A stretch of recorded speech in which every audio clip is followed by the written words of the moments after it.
Hello बच्चों, कैसे हैं आप लोग। आशा करता हूँ कि ठीक होंगे। आप काफ़ी टाइम हो गया मैंने वीडियो नहीं डाला, कुछ थोड़ा सा प्रॉब्लम्स थी जिसकी वजह से थोड़ा बिजी शेड्यूल था हमारा, जिसके चलते जो है मैं वीडियो नहीं डाल पाया। तो आप अगर मेरे चैनल पर नए हैं तो हमारे चैनल को सब्सक्राइब कर लें और जो है वीडियो को देखने के बाद लाइक करें। तो मैं वीडियो शुरू करता हूँ। आज वीडियो है ताम्र पाषाण युग। आज हम जो बात करेंगे जिस टॉपिक पे वो है ताम्र पाषाण युग। तो ताम्र पाषाण युग के बारे में थोड़ा सा हम लोग डिटेल से अच्छे से जानेंगे और समझेंगे।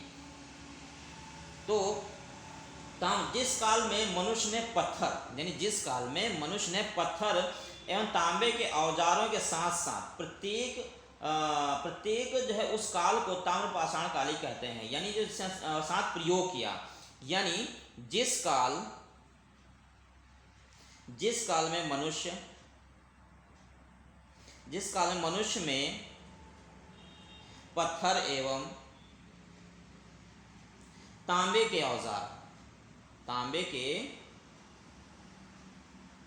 औजारों का साथ साथ प्रत्येक का प्रयोग किया, यानी प्रत्येक का प्रयोग किया, उस काल को हम क्या कहते हैं? उस काल को ताम्र पाषाणिक काल कहते हैं। यानी इसे नवपाषाण ताम्र पाषाण काल भी कहा जाता है। सर्वप्रथम जिस धातु को औजारों से प्रयोग किया गया था वह तांबा है। यानी इसमें जो धातु का इस्तेमाल किया गया था वो तांबा है। ऐसा माना जाता है कि तांबे का प्रयोग प्रत्येक लगभग 5000 ईसा पूर्व किया गया था। यानी माना जाता है, इसके कोई इसका जो है क्लियर पता नहीं है। अब इसका हम देखें, इसका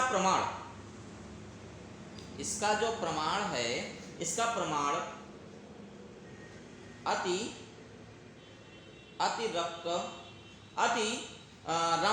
रंपकम मद्रास से प्राप्त जो है तांबे की कुल्हाड़ी, यानी इससे जो प्राप्त है वो तांबे की कुल्हाड़ी है। यानी ताम्र पाषाण युगीन मानव ने भारत में पहली बार ग्रामीण सभ्यता की स्थापना की थी। यानी हम थोड़ा सा जान लेते हैं, ताम्र पाषाण युगीन मानव ने, यानी ताम्र पाषाण युगीन मानव ने जो है भारत में पहली बार जो है ग्रामीण सभ्यता की क्या की थी? स्थापना की थी। ग्रामीण सभ्यता की स्थापना की थी। तो ताम्र पाषाण जो युग के लोग थे, यानी ताम्र पाषाण युग के जो लोग थे, ताम्र पाषाण युग के लोग लिखने की कला नहीं जानते थे। यानी ताम्र पाषाण युग के लोग जो थे वो लिखने की कला नहीं जानते थे, और ना ही नगरों में, जबकि कांस्य युग के लोग नगरवासी थे। यानी ये नहीं जानते, और ना ही नगरों में, जबकि यानी क्या थे? कांस्य युग के जो लोग थे, कांस्य युग के लोग नगरवासी हो गए। नगरवासी मतलब नगर में रहने लगे, और तकनीकी दृष्टि से ताम्र पाषाण अवस्था हड़प्पा की कांस्य युगीन संस्कृति से पहले थी। यानी कांस्य युगीन की जो संस्कृति थी वो पहले थी, और अधिकांश ताम्र पाषाण युगीन संस्कृतियां बाद में आती हैं। उसके बाद हम थोड़ा सा इसमें देख लेंगे प्रमुख ताम्र पाषाणिक संस्कृतियां। तो पहली है इसको कहते हैं आहार संस्कृति, जिसका टाइम पीरियड है 2800 से 1500 ईसा पूर्व। और ये कहाँ पे थी? ये राजस्थान के उदयपुर में। कहाँ पे थी? राजस्थान के उदयपुर में। फिर दूसरी है ये कायथा। ये कायथा संस्कृति है। ये 2400 से 1700 ईसा पूर्व चंबल नदी के क्षेत्र में, यानी कहाँ पे? चंबल नदी के क्षेत्र में। तीसरा है तीसरा से क्या है? सवाल्दा संस्कृति। ये है 2300 से 2000 ईसा पूर्व महाराष्ट्र का धुलिया। महाराष्ट्र का जो धुलिया गांव है वहां। चौथा प्रह है, ये है प्रभास संस्कृति। प्रभास संस्कृति ये है 2000 से 1400 ईसा पूर्व गुजरात का तटीय क्षेत्र। पांचवा है मालवा संस्कृति। मालवा संस्कृति, इसका टाइम पीरियड जो है 1900 से लेकर 1400 ईसा पूर्व नर्मदा नदी क्षेत्र। उसके बाद है छठा यानी इसको हम कहते हैं रंगपुर संस्कृति। इसका टाइम पीरियड है 1700 से लेकर 1400 ईसा पूर्व। इसका भी टाइम वही है गुजरात का तटीय क्षेत्र।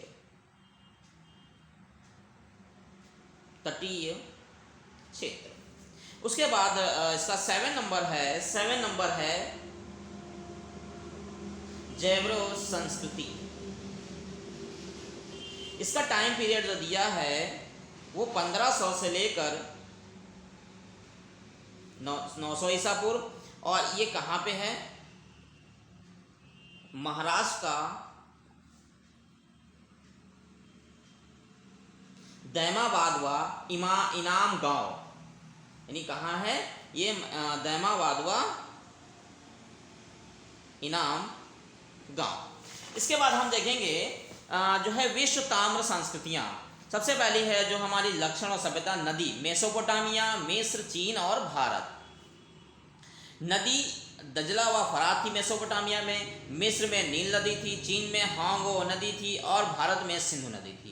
सभ्यता आधुनिक शहर थे इराक यानी मेसोपोटामिया में इराक की सभ्यता थी, मिस्र की, उत्तरी चीन, हड़प्पा, पश्चिमी पंजाब, सिंध का क्षेत्र था। फिर यहाँ का जो परिवहन था, नौका व बोट था, स्थलीय व समुद्री था, रेशम मार्ग था, स्थलीय समुद्री मार्ग थे। भाषा लिपि जो थी इनकी, यानी भाषा लिपि जो थी वो क्या थी? कीलाक्षर, चित्राक्षर, चीनी भाषा, हड़प्पाई अपठनी मतलब जिसको पढ़ा नहीं गया है। अब हम धर्म क्या था? यानी इराक में सूर्य, चंद्रमा, आकाश व प्रजनन की पूजा होती थी। नए शहर के देवता व मंदिर थे, अनेक देवी देवताओं, चीन में अनेक देवी देवताओं की पूजा होती थी और मातृ देवी व लिंग की पूजा होती थी। शासक वर्ग जो था, यानी शासक वर्ग पुरोहित राजा अभिजात था, पुरोहित फराव राजा, शांग और राजशाही चलती थी। सातवां है शासक वर्ग, सामाजिक वर्ग, व्यापारिक दास, सामान्य जन, किसान व्यापारी शिल्पकार थे और यहाँ किसान व व्यापारी पशुपालक थे। यानी स्मारक, पिरामिड, चीन की दीवार, विशाल स्नानागार, ग्रह, यानी ये थे अब हम इसके आगे देखेंगे अगला, यानी मालवा मालवा जो है ताम्रपाषाण संस्कृति की एक विलक्षणता है। मालवा मृदभांड ताम्रपाषाण मृदभांडों में उत्कृष्टता माना गया है। इसके बाद अगला हम पॉइंट देख लेंगे, जारवे संस्कृति। जारवे संस्कृति ग्रामीण थी। जारवे संस्कृति कैसी थी? वो थी ग्रामीण थी। फिर भी यानी क्या था, फिर भी उनकी कई बस्तियां जैसे यानी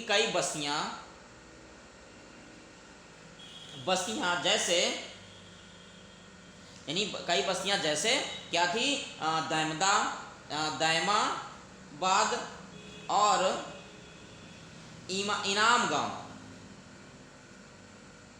इनाम गांव में नगरीकरण की प्रक्रिया प्रारंभ हो गई थी।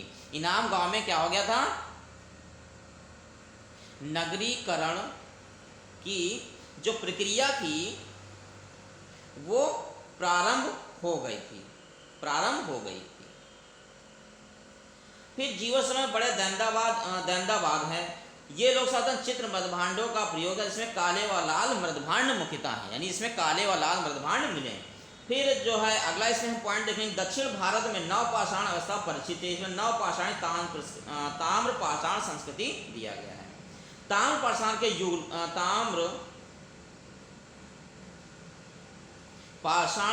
पाषाण युग के लोग प्रायः जो है क्या करते थे, वो पक्की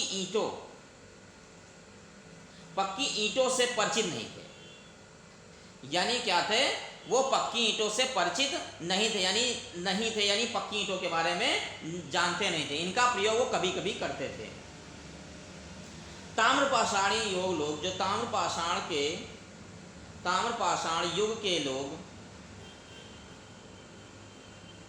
मात्र देवी की पूजा करते थे। किसकी पूजा करते थे? मात्र देवी की पूजा करते थे। कई कच्ची मिट्टी को नग्न मूर्तिकाएं भी पूजी जाती थी। यानी कई जो कच्ची मिट्टी थी, यानी अगला पॉइंट हम देखेंगे, कच्ची मिट्टी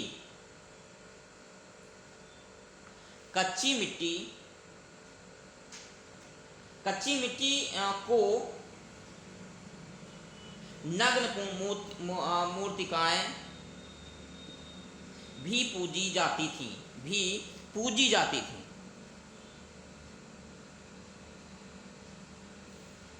इनाम गांव में माता देवी की प्रतिमा में। अगला जो पॉइंट है वो है,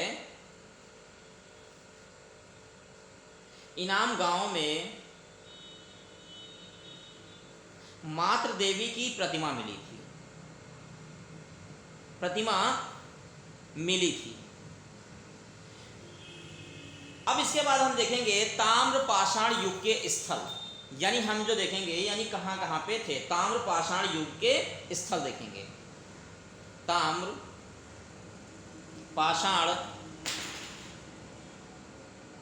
युग के स्थल, ये 6 जगहों पे ये पाए गए। हम 6 जगहों का नाम आपको लिख के बताएंगे और आप इनको जान लीजिए।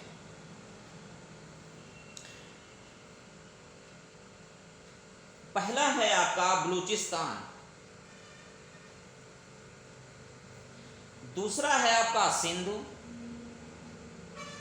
तीसरा है आपका राजस्थान, चौथा है आपका पश्चिमी महाराष्ट्र,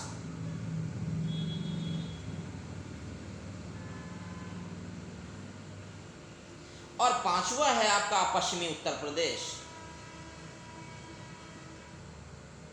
और पश्चिमी मध्य प्रदेश,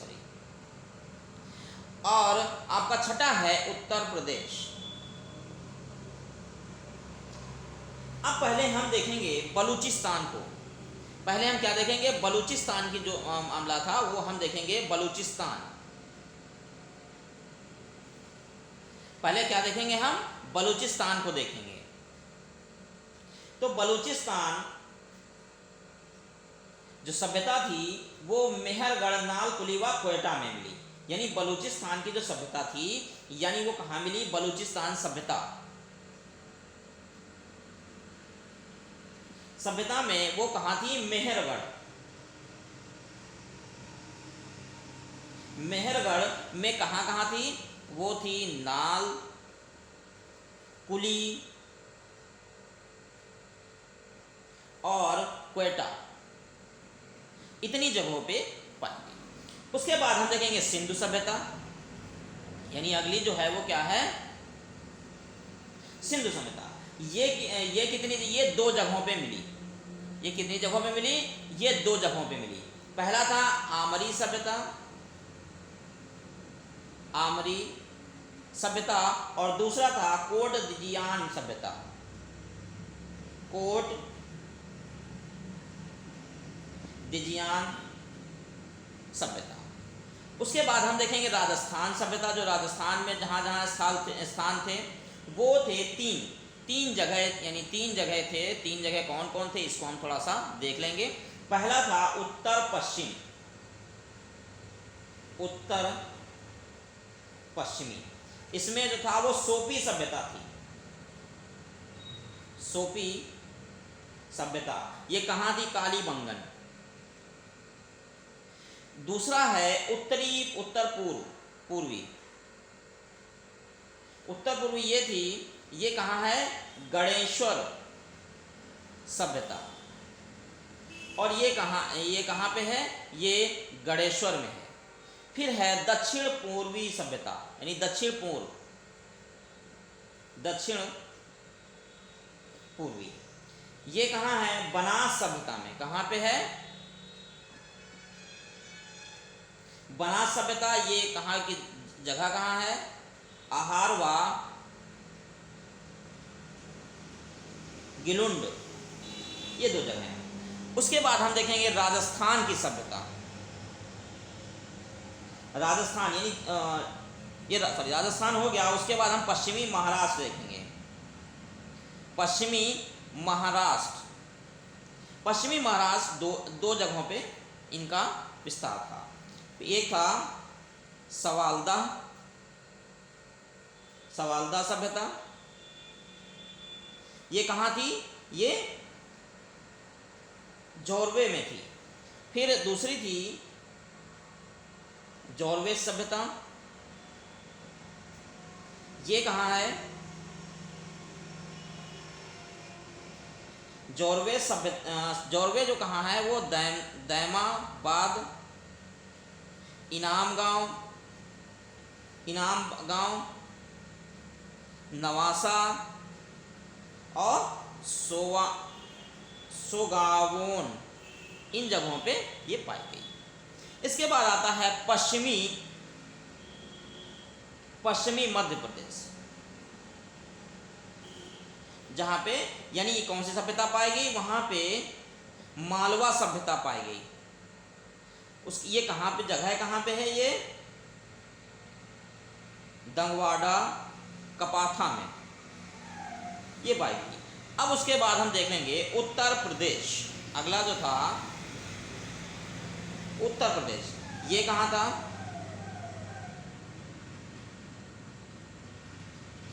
आर्चरी कलर्ड, ये थी पॉटरी सभ्यता।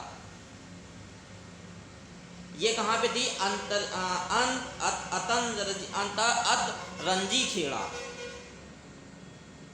अतरंजी खेड़ा। और ये लाल किला सई,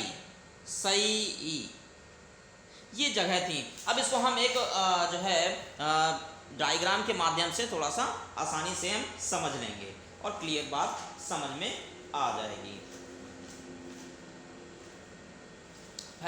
देखिए ये हमने डायग्राम बनाया हुआ है। ये बहराबाद, जाजपुर, परसू, दिल्ली लाल किला, जोधपुर, गणेश्वर, सई, अतरंजी खेड़ा, नरहन, सोहगाना, आहार, गिलूद, नोह, जो है ये रंगपुर है, नारगदा है, मालवा है, चिरांद है, कपाड़ा है, एरण है, महेश्वर है, नालदा, टोली है, सवालदा है, प्रकाश, नासिक, मुंबई, जारवे, अहमदाबाद, नेवा, इनाम गांव, चंदौली, मास्की और प्रभास पत्तन, और ये पांड डिबी, ये है महिषादल, कोलकाता, बंगाल की खाड़ी। ये यहाँ पे जो ये अहमदाबाद है, ताम्रपाषाण युगीन सबसे बड़ी बस्ती, जो वस्तु जारवे संस्कृति से संबंध थी। फिर मद्रास में अति रंपक्कम में ये तांबे का प्रथम कुल्हाड़ी औजार मिला। जो यहाँ पे ये था कलकत्ता, क्रमशः भारत में हड़प्पा की कांस्य संस्कृति पहले और अधिकांश ताम्रपाषाण युगीन संख्या बाद में आती हैं। फिर यहाँ पे आहार का प्राचीनतम नाम ताम्रवती व तांबावती था। फिर हम मानव सभ्यता का क्रम, पहले पाषाण का स्टोन एज आया, दूसरा ताम्रपाषाण कॉपर एज आया, तीसरा कांस्य यानी ब्रॉन्ज एज आया, चौथा लौह यानी आयरन एज आया। ये ताम्रपाषाण कालीन स्थल थे जो हमने आपको मैप के माध्यम से बता दिया। अब यहाँ पे हम ताम्रपाषाण कालीन जो है हम स्थल देख लेंगे। नवादा डोली मध्य प्रदेश। इस स्थल का उत्खनन एच.डी. संकालिया द्वारा किया गया था। किसके द्वारा किया गया था? एच.डी. संकालिया के द्वारा किया गया था। इंदौर के निकट नर्मदा नदी के दक्षिण तट पर अवस्थित हैं चित्रित काले लाल मृदभांड, जिन्हें मालवा मृदभांड के नाम से जानते हैं। कताई बुनाई व चरखे तकलियाँ प्राप्त हुई हैं, यानी कहाँ पे? नवदा टोली में। फिर ताम्बवती राजस्थान काले व लाल मृदभांड, जिन पर सफ़ेद रैखिक चित्रों से सजे रहते हैं। फिर उसके बाद दहमदाबाद जो है महाराष्ट्र में है, गोदावरी नदी के तट पर स्थित है। तांबे की प्रमुख वस्तुएं से रथ, लोहा लेते हुए मनुष्य, रथ लाते हुए मनुष्य, सांड, गैंडा वह भी ठोस धातुओं से निर्मित प्राप्त हुई।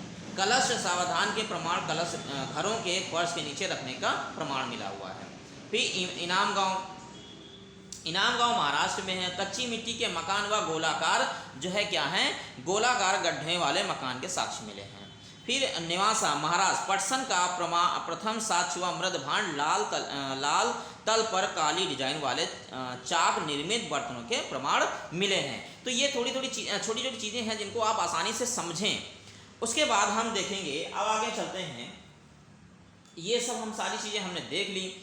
अब हम इसके बाद देखें दक्षिण भारत जो है, दक्षिण भारत महापाषाण संस्कृति, यानी हमें जो पॉइंट अगला है वो है दक्षिण भारत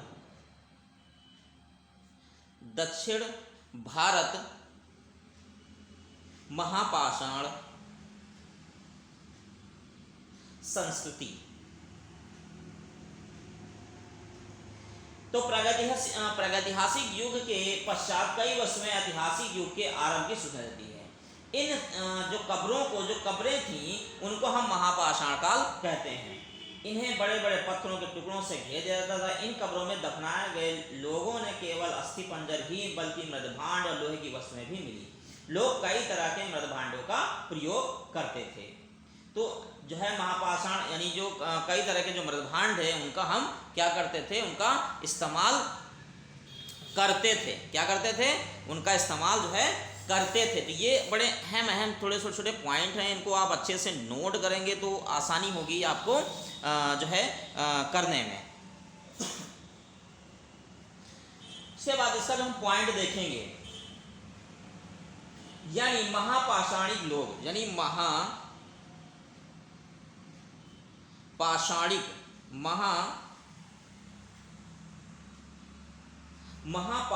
लोग प्रायद्वीप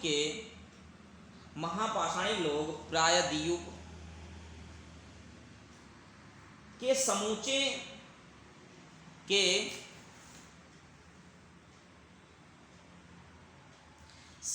जो है ऊंचे क्षेत्रों में पाए जाते थे। कहाँ पाए जाते थे? समूचे ऊंचे क्षेत्रों में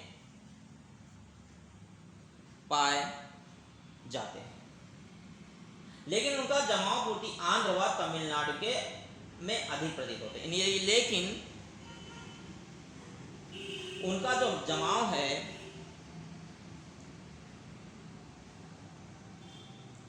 पूर्वी आंध्र व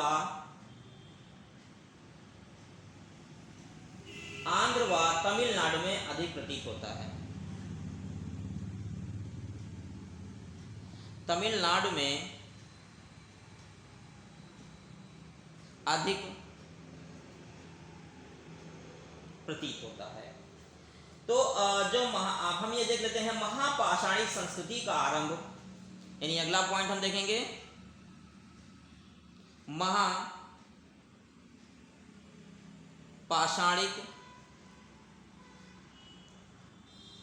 संस्कृति का जो आरंभ हुआ, महापाषाणिक संस्कृति का आरंभ जो है लगभग यानी आरंभ लगभग 1000 ईसा पूर्व माना जा सकता है। 1000 ईसा पूर्व माना जा सकता है। फिर हम अगला पॉइंट हम देखेंगे, महापाषाण काल कब्र जो के साथ उत्तर भारत विदर्भ क्षेत्र में मिलते हैं। यानी महापाषाण काल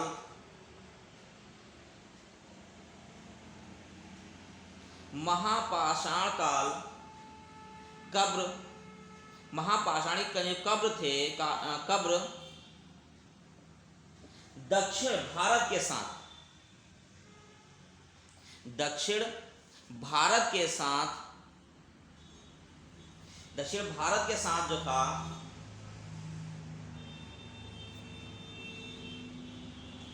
दक्षिण भारत के साथ जो है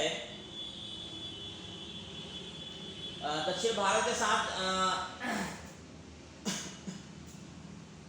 उत्तर भारत दक्षिण भारत के साथ साथ उत्तर भारत के व विदर्भ क्षेत्र में मिलते हैं। यानी कहाँ मिलते हैं? दक्षिण भारत या उत्तर भारत के विदर्भ क्षेत्र में मिलते हैं। लेकिन अब इतिहास में महापाषाणी संस्कृति कहते हैं। इसका सामान्यतः उसका अर्थ भारत की महापाषाणिक संस्कृति है। इसके बाद हम इसका अगला पॉइंट हम देखेंगे। अगला पॉइंट जो है वो हम इसको देखेंगे, महापाषाण काल। महापाषाण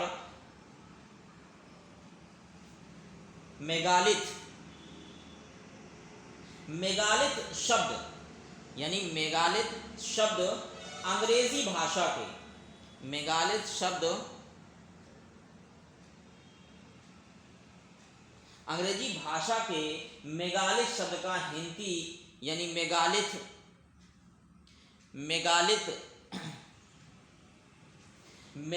शब्द का हिंदी यपांतर है। मेगालिथ शब्द का हिंदी यपांतर है। मेगालिथ शब्द दो शब्दों से मिलकर बना है। यानी मेगालिथ जो है यानी मेगालिथ दो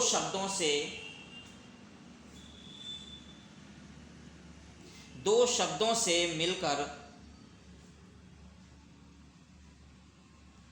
बना है। पहला है मेगावालिथ, यानी पहला क्या है? मेगावालिथ, ये दो शब्दों से मिला है। अब हम इसका अगला पॉइंट देखेंगे। मेगा शब्द यूनानी भाषा के मेगा शब्द यूनानी भाषा के मेगा शब्द जो है यूनानी भाषा के मेगास व लिथ शब्द जो है दो शब्दों से, या लिथ शब्द जो है दो शब्दों यानी मेगास शब्द जो है मेगास व लिथ शब्द यूनानी भाषा के, यानी अब ये देखो मेगात शब्द यूनानी भाषा के मेगात व लिथ शब्दों मेगात व लिथ शब्द यानी मेगात व लिथ शब्द वो यूनानी भाषा के लिथोस से निकला है। यूनानी भाषा के लिथोस शब्द से निकला है। फिर हम अगला पॉइंट इसमें देखेंगे, मेगास का जो अर्थ होता है, यानी मेगास का अर्थ जो है वो महा है। क्या है? महा। और दूसरा है बृहत। एवं लिथोस का अर्थ है, लिथोस का अर्थ है पाषाण या प्रस्तर, यानी क्या है, या प्रस्तर। तो इन सारे पॉइंट को बड़े अच्छे से आप लोग गौर से सुने और तभी आपको क्लियरली सारी चीजें समझ में आएंगी।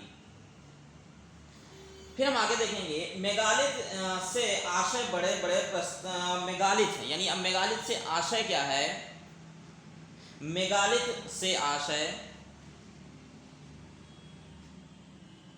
मेगालिथ से आशय बड़े बड़े प्रस्तर खंडों, बड़े बड़े प्रस्तर खंडों से बने कब्र स्मारक से है, यानी बने किससे है, स्मारक से है।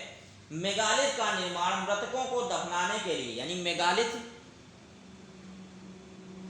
का जो निर्माण किया जाता था, निर्माण मृतकों को, यानी मेगालिथ का मृतकों को दफनाने के लिए, मृतकों को दफनाने के लिए कब्र के रूप में, कब्र के रूप में व मृतक के स्मारक के रूप में किया जाता था, स्मारक के रूप में किया जाता था। अब इसका अगला पॉइंट हम देखेंगे, महापाषाणी जो संस्कृति, महापाषाणी जो संस्कृति थी, यानी महापाषाणी मेगालिथ इस संस्कृति की विशिष्ट पहचान थी, इसलिए इसे महापाषाणी संस्कृति का नाम दिया गया था। यानी इसकी एक अलग ही तरह की पहचान थी, इसलिए इसे इसको हम क्या कहा जाने लगा, इसे महापाषाणी संस्कृति कहा जाने लगा। फिर उसके बाद इसमें हम अगला पॉइंट देखेंगे, अगला पॉइंट है कर्नल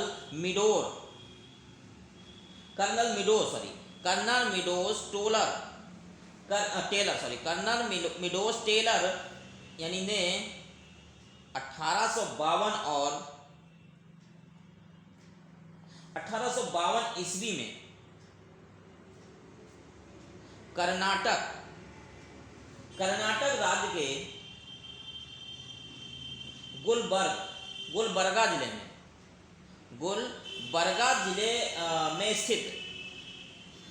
जिले में स्थित शोरापुर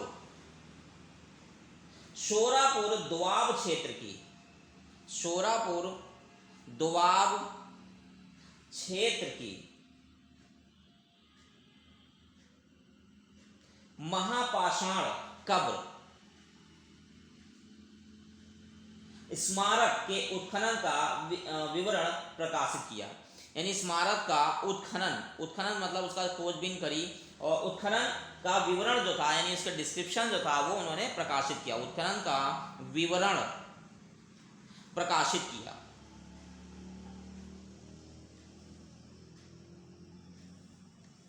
इसके बाद हम इसमें अगला पॉइंट देखेंगे, अगला पॉइंट है पुरातत्विक अलेक्जेंडर, पुरातत्विकविद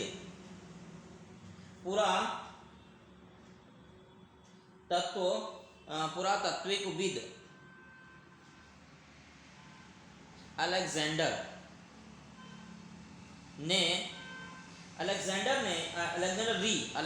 री ने 1889 से 1905 ईस्वी के बीच जो था तमिलनाडु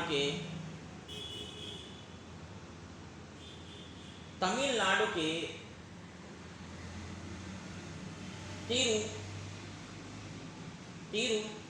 तिरुनेलवेली जिले में तिरुनेलवेली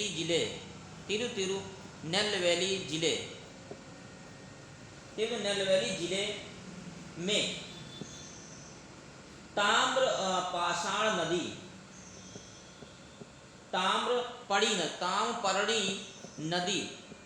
ताम्रपर्णी नदी ताम्रपाणी नदी के तट पर स्थित आदि चल नल्लूर तथा 1904 से 1908 के बीच जो है पेरुम्बर दो महापाषाण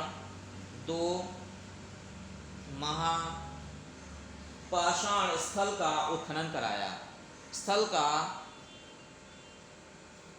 कराया, उसकी खुदाई की, उत्खनन करवाया।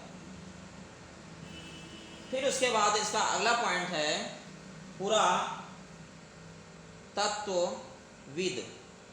पुरातत्वविद मार्टिमर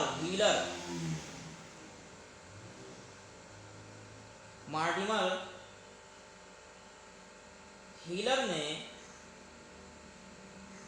1947 ईस्वी में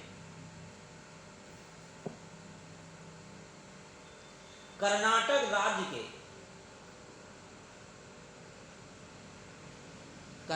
राज्य के चित्रदुर्ग जिले में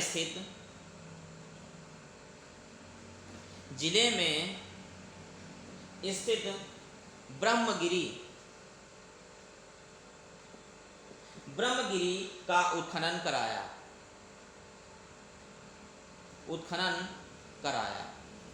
तो अब इसके बाद हम देखेंगे शवाधान विधियां, यानी शव को दफनाने की विधियां।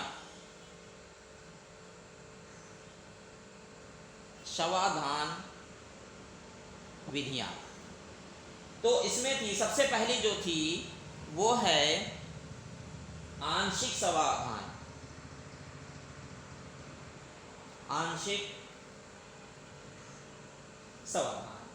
इसका हम पहला पॉइंट देखेंगे। महापाषाण का संस्कृति में अधिकांश जो है आंशिक शवाधान मिलता है। यानी हम देखेंगे पहला पॉइंट, महापाषाण जो है संस्कृति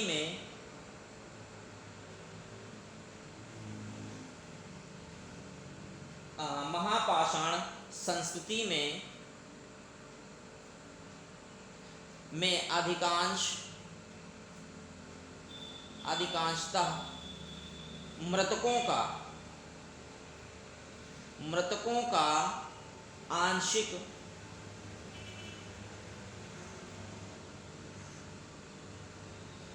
शवाधान मिलता है।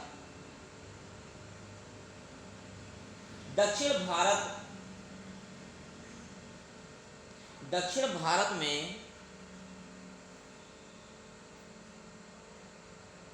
मिले अधिकांश कब्रों में वयस्कों की केवल कुछ चुनी हुई हड्डियों को दफनाने के प्रमाण मिले हैं। कुछ चुनी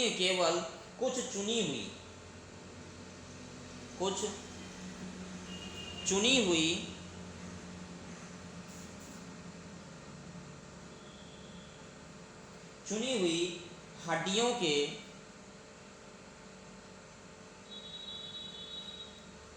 को दफनाने के प्रमाण मिले हैं।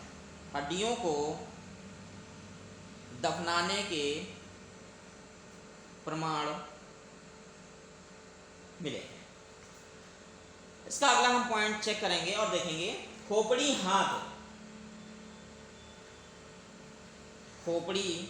हाथ और पैर आदि की बड़ी हड्डियां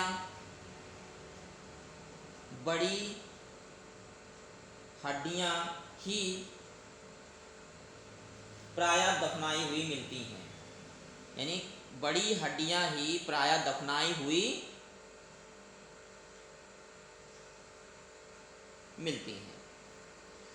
इसके बाद है मृतक के बाद मृतक की लाश को खुला छोड़ दिया जाता था, यानी कि मृतक के बाद मृतक की लाश को खुला छोड़ दिया जाता था। इसका अगला पॉइंट, पशु पक्षियों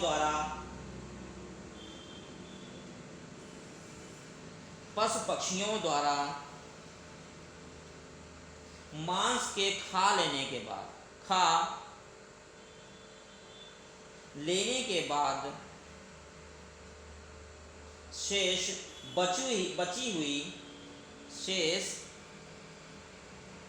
बची हुई हड्डियों को चुनकर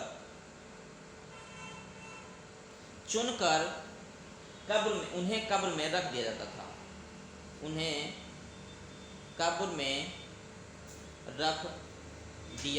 था। अगला पॉइंट हम देखेंगे। तो ये हो गया यानी आंशिक शवाधान। अब उसके बाद हम देखेंगे दूसरा पॉइंट इसका है पूर्ण शवाधान। दूसरा पॉइंट जो है वो क्या है? पूर्ण शवाधान है।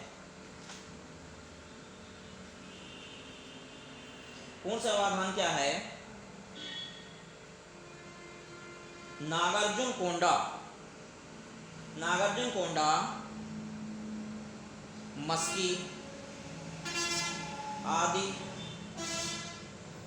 चन्नलूर आदि में, यानी जो इतने जिले हमने बताए आदि में पूर्ण शवाधान के ही उदाहरण मिले हैं।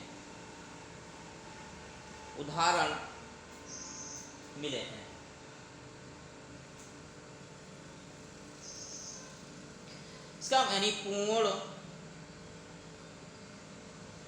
शवाधान में मृतकों को पूर्व पश्चिम क्रम सिर पूर्व की ओर, सिर का वो पूर्व की ओर और पैर पश्चिम की ओर में दफनाया जाता था, और वह पैर पश्चिम की ओर दफनाया जाता था।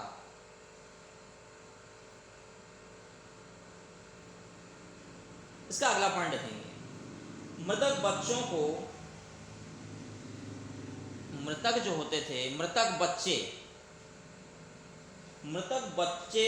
बच्चे का प्राय पूर्ण रूप से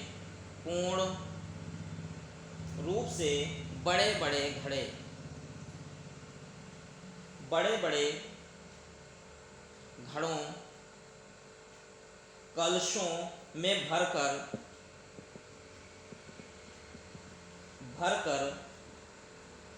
दफनाया जाता था। यानी हम इसको क्या कहते थे? कलश शवाधान कहा जाता था, जिसे कलश शवाधान कहा जाता था। इसका अगला पॉइंट देखेंगे। कलश शवाधान के साक्ष्य तमिलनाडु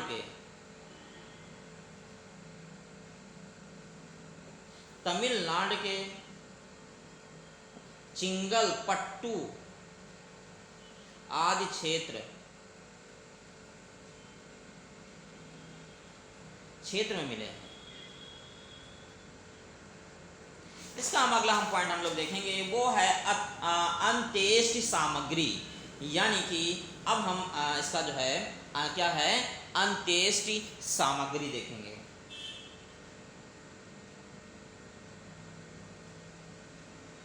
अंत्येष्टि सामग्री। अंत्येष्टि सामग्री पूरी हम चेक करेंगे क्या थी, क्या क्या यूज कर जाती थी। अंत्येष्टि सामग्री के रूप में मिट्टी के बर्तन, मिट्टी के बर्तन, लोहे के उपकरण आदि मिले। अंत्येष्टि सामग्री यानी हम इस अंत्येष्टि मिले थे, उसके बाद अंत्येष्टि सामग्री या तो कब्र में शव के साथ रखे गए, कब्र में शव के साथ रखे गए हैं या कब्र के बाहर स्मारक के पास रखे गए, स्मारक के पास रखे गए हैं। स्मारक मतलब जो कब्र बनाई जाती है, यानी जो उसको ईंटें या ईंटे के ज़रिए से या मोरंग, ये सब चीज़ों को मिलाकर जो आज के दौर में कब्र बनाई जाती है, यानी उसका स्मारक बनाया जाता है, उसके ऊपर छत वगैरह, तो ये जो है मिले हैं। इसका हम इसी में हम अगला पॉइंट हम देख लेंगे। शव के साथ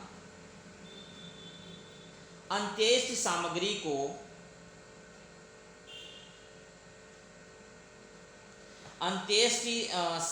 को रखे जाने की प्रथा इस विश्वास पर आधारित थी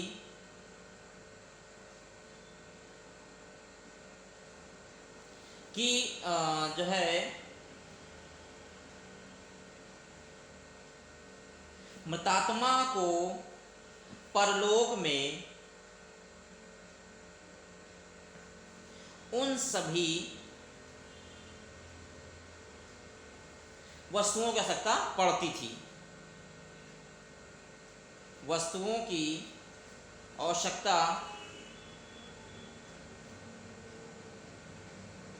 आवश्यकता जो है पड़ती है। यानी आज भी इससे चीज़ें होती हैं, जो है मृतकों मर जाने के बाद कुछ चीज़ें जो हैं उनके साथ मिट्टी के बर्तन या सारी चीज़ें रखी जाती हैं, खाने पीने का इंतज़ाम जो भी वो चीज़ होता है वो करा जाता है। तो ये एक जो धारणा बनी हुई थी, यानी अंत्येष्टि सामग्री में सारी चीज़ों को उनके साथ ले जाना, यानी अंत्येष्टि सामग्री के रूप में मिट्टी के बर्तन होते थे, लोहे के उपकरण होते थे। अंत्येष्टि सामग्री के रूप में कब्र में शव के साथ तो रख दिया जाते, नहीं जो हम इसको कब्र में, अब यहाँ से चीज़ क्लियर पता चलती है, कब्रों को यानी आदमी को दफनाया जाता था, यानी ज़मीन में गाड़ दिया जाता था, या कब्रों के बाहर स्मारक के पास रखे जाते थे। यानी जो कब्र बनाई जाती थी उस पर जो स्मारक, यानी इस पर जो मिट्टी में यानी फर्श टाइप की बनाते थे, उसके ऊपर जो छत वगैरह बनाते थे उसको स्मारक बोलते हैं। शव के साथ अंत्येष्टि सामग्री को रखे जाने की प्रथा इस विश्वास पर आधारित थी कि मात्रात्मा को परलोक में उन सभी वस्तुओं की आवश्यकता पड़ती है। इसको हम थोड़ा सा हम जो है एक जो है मैप के माध्यम से समझेंगे। यानी ये थी ताम्रपाषाणी संस्कृति शवाधान विधियाँ। तो ये हमारा यानी ये मैप है, इस मैप को आप अच्छे से देखें। ये अज्ञात है, उत्तरी भारत, पूर्वी भारत यानी आंशिक समाधान होता है, वो अज्ञात है, नहीं हमें पता नहीं है। और पश्चिमी भारत में पूर्ण समाधान था। महाराष्ट्र में उत्तर सिर, और यानी उत्तर में सिर रहता था, दक्षिण में सिर। आजकल की जो प्रथा है यानी दफनाने की जो है क्या चल रही है, दफनाने की सिस्टम चल रहा है। और दक्षिण भारत में पश्चिम में पैर रहते थे, पूर्व में सिर, यानी पश्चिम में जो है हमारा पैर होता था और पूर्व में हमारा क्या होता था, सिर होता था। तो ये एक प्रथा जो है बनी हुई थी। तो यानी इस तरह से देखिए, आपने देखा। और अब इसमें थोड़ा सा कुछ पॉइंट हैं, उनको आप अच्छे से थोड़ा सा देख लीजिए। उसके बाद यानी महाराष्ट्र के लोग मृतक को कलश में रख कर अपने घर में फर्श के अंदर, यानी अपने घर में उत्तर से दक्षिण दिशा में गाड़ते थे। पश्चिम महाराष्ट्र की चंदौली व निवासा बस्तियों पाए गए पाया गया कि कुछ बच्चों के गलों में तांबे के मनके का हार पहनाकर उन्हें दफनाया जाता था। यानी अलग अलग धारणाएं बनी हुई थी। यहाँ तक हो कि हड़प्पाई लोगों की भांति अलग अलग कब्रिस्तान नहीं होते थे। कब्र में यानी हड़प्पा के लोग थे, उनके पास जो है अलग अलग कब्रिस्तान होते थे। कब्र में मिट्टी की हांडियां व तांबे की कुछ वस्तुएं रखी गई हैं जिससे परलोक में मृतक का प्रयोग कर सके। यानी ये धारणाएं बनी हुई थी जो पहले के लोग गुजरे थे और जिनका इस तरह से सारी चीज़ें हुई। तो ये सारी आपको अगर ये वीडियो आपको अच्छी लगे तो इस वीडियो को ज़्यादा से ज़्यादा शेयर करें, लाइक करें और वीडियो को पूरा देखें। अगर वीडियो को पूरा नहीं देखेंगे तो आपको जो नॉलेज मिलनी है वो स्किप हो जाएगी और आपको कोई भी चीज़ आसानी से समझ में नहीं आएगी। Thank you.